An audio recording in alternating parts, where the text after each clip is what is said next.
நீங்க சொன்னீங்க என்டிஏ கூட்டணியில் இருக்கக்கூடியவர்கள் ஆமா தேமுதிக வரணும்னு நினைக்கிறாங்க. ஆனா இபிஎஸ் பெருசா விரும்பல, அவர் அந்த கதவை சாத்துறாரு. இபிஎஸ் ஏன் பெருசா விரும்பல, ஆனா பாஜகவுக்கு ஏன் தேவைப்படுது? எனக்கு நீங்க அதோட சேர்த்து இந்த ஆன்சர் சொல்லி. இபிஎஸ் ஏன் பெருசா விரும்பலன்னா அவர் பாமகவுக்கு முக்கியத்துவம் கொடுக்கிறாரு. எடப்பாடியில இருந்து அவர் அரசியல் பண்றாரு. இப்போ அன்புமணி ராமதாஸ் டாக்டர் ராமதாஸ்ல அன்புமணிக்கு முக்கியத்துவம் கொடுத்து ஏன் முடிச்சாருன்னா, அன்புமணியோ சௌமியா அன்புமணியோ எடப்பாடியில் நின்று 10.5 எடுத்து களமாடினாங்கன்னா அவருக்கு பெரிய சிக்கலாயிரும். வன்னியர் எழுச்சியில் அவர் 3ஆவதே அங்கே போயிருக்கிறாரு. ஸோ தன்னை சேஃப்கார்ட் பண்றது தான் ஒரு தலைவருக்கு முக்கியம். தானே இழந்துட்டோம்னா அப்புறம் கட்சியை காப்பாற்றி என்னத்துக்கு?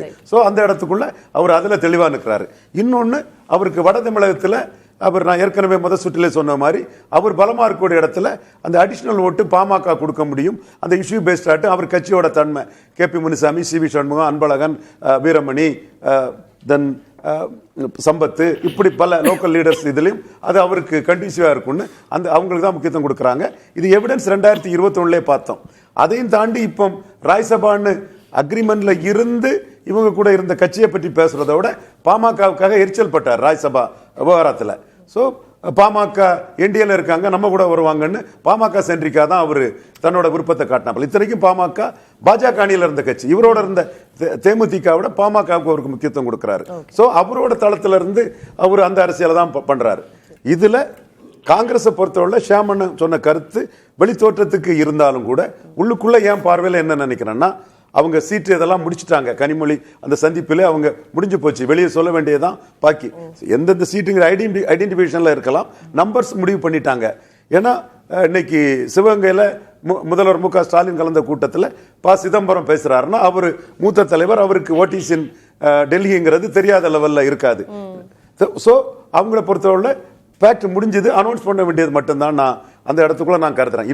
இன்னொரு பார்வை என்னன்னா, அகில இந்திய அரசியல் அவங்களுக்கு முக்கியம். ஸ்டாலின் கொடுக்கிறது MP போஸ்ட், MLA போஸ்ட் 2 தடவை ஸ்டாலின் அதை நிரூபிச்சு காட்டியிருக்கிறாரு. 19 24 காங்கிரஸும் கான்ட்ரிபியூட் பண்ணியிருக்காங்க, நான் மறுக்க வரல. இப்போ அவங்களுக்கு காங்கிரஸ் ஒரு வித்தியாசமான கனவுல இருக்கிறாரு. மல்லிகார்ஜுன கார்கே அவர் தான் காங்கிரஸ் தலைவர். RSS மானத்தை காப்பாத்தினதே மோடி தான். வாஜ்பாய்கிட்டையும் அத்வானிட்டையும் தோத்த அந்த கட்சிக்கு.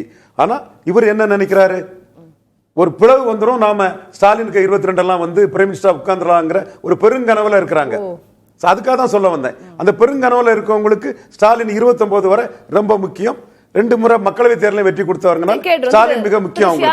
திரு ரவீந்திரன் இதுல வேறுபடுகிறாரு. திமுக காங்கிரஸ் அந்த பிரச்சனை எல்லாம் இல்ல, அதெல்லாம் சீல்டு, அதை தாண்டி தான் தேமுதிக உள்ள எடுப்பாங்க அப்படின்றது. ரவீந்திரன் கருத்து சரிதான். எத்தனை சீட்டு என்றால் அது 25க்கு அல்லது 25 கீழே தான் இருக்க முடியும். அதுக்கு காங்கிரஸ் ஒத்துக்கிட்டா அது ஓகேயான ஒரு ப்ரொபோர்ஷனாக தான் இருக்கும்.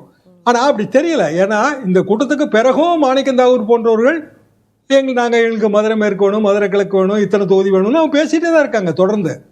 அப்போ கூட்டணி முடிவாகிறத விட டேமேஜிங்காக பேசுறது சிதைக்கும். காரணம் கீழே இருக்கவும் வேலை பார்க்கணும். அவன் மென்டலாக அப்செட் ஆகிட்டான். காங்கிரஸ் ஓட்டு வங்கி இருக்கிற தொகுதியிலேயே நண்பர்கள்ட்ட பேசினா இனிமேல் இந்த கட்சியை நம்ம சேர்த்துக்கிட்டு எப்படிங்க நம்ம தேர்தல் பண்ணி பார்க்க முடியும்னு நினைக்கிறாங்க.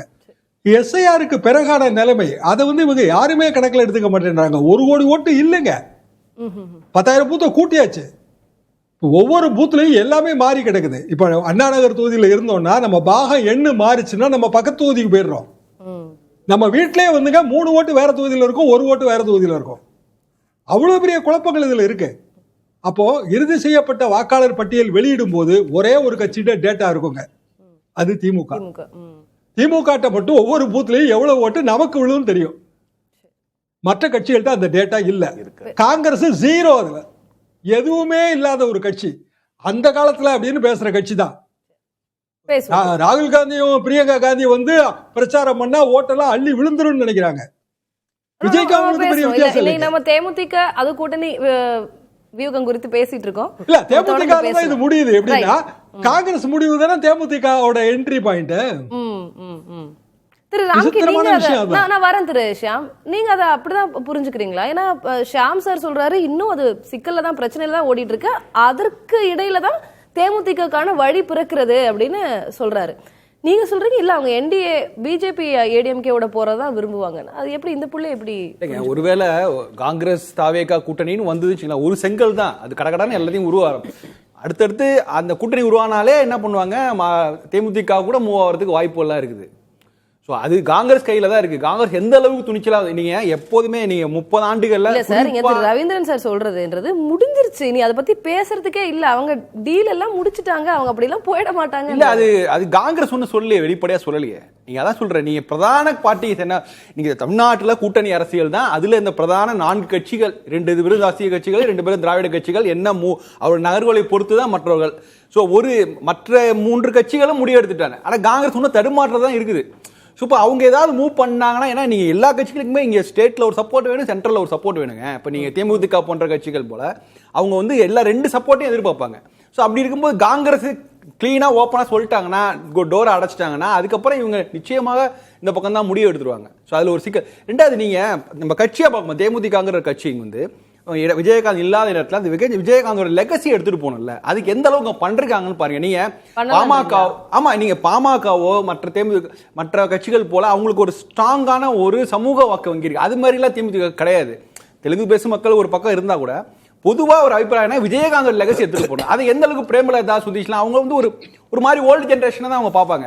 ஸோ விஜயகாந்தோடைய பையன்க வந்து எந்த அளவுக்கு கொஞ்சம் லீட் பண்றாங்க பார்க்கணும். அவங்க என்ன அரசியல் பேசியிருக்காங்க பாருங்க. திமுக எதிர்ப்பு, மற்ற கட்சிகளாமே திமுக எதிர்ப்பு, பாஜக எதிர்ப்பு எல்லாம் பேசியிருக்காங்க. பட் இந்த கட்சி யாருமே இவங்க தலைவர்கள் எதுவும் பேசுறதே கிடையாது. ரொம்ப நியூட்ரலா போயிட்டு இருக்காங்க. இப்போ காங்கிரஸ் ஆமா பேசியிருக்காரு விஜய் பிரபாகரன். யார வேணாலும் எல்லாரும் விஜய்னே காங்கிரஸ் மட்டும் நம்பாதீங்கன்னு சொன்னாரு. என்ன ஜனவரி 9 இடைச்சர்கள் மாதிரி அங்கதான் நான் சொன்னேன்ல, காங்கிரஸ் இருந்தா அவங்க போக மாட்டாங்கன்னு எனக்கு ஒரு தகவல் சொல்றாங்க. அவருக்கும் காங்கிரஸ் கட்சிக்கு என்ன பிரச்சனை என்னன்னு தெரியல. ஆனா என்னன்னா இவங்க இப்பதான் அரசியலே பேச ஆரம்பிக்கிறாங்க. இப்பதான் அந்த ஒரு கட்சியை பூதாகரமா கொண்டு நிறுத்துறாங்க. அந்த கட்சிக்குன்னு அந்த தொண்டர்கள் இருக்காங்க, ஒரு நம்பிக்கைக்குரிய தொண்டர்கள் இருக்காங்க. ஆனா வந்து நீங்க அரசியல் என்ன பண்ணிருக்கீங்க, தேர்தல் அரசியல்ல எந்த கட்சியை எடுத்து விமர்சனம் பண்ணிருக்கீங்க, அதெல்லாம் கேள்வி, இதெல்லாம் மக்கள் பார்ப்பாங்க. ஜஸ்ட் லைக் தட் இவங்க வந்து இருந்தாலும் அனுதாப அலை அப்படின்னா ஒரு அனுதாபம் மட்டுமே சேர்த்துறாது.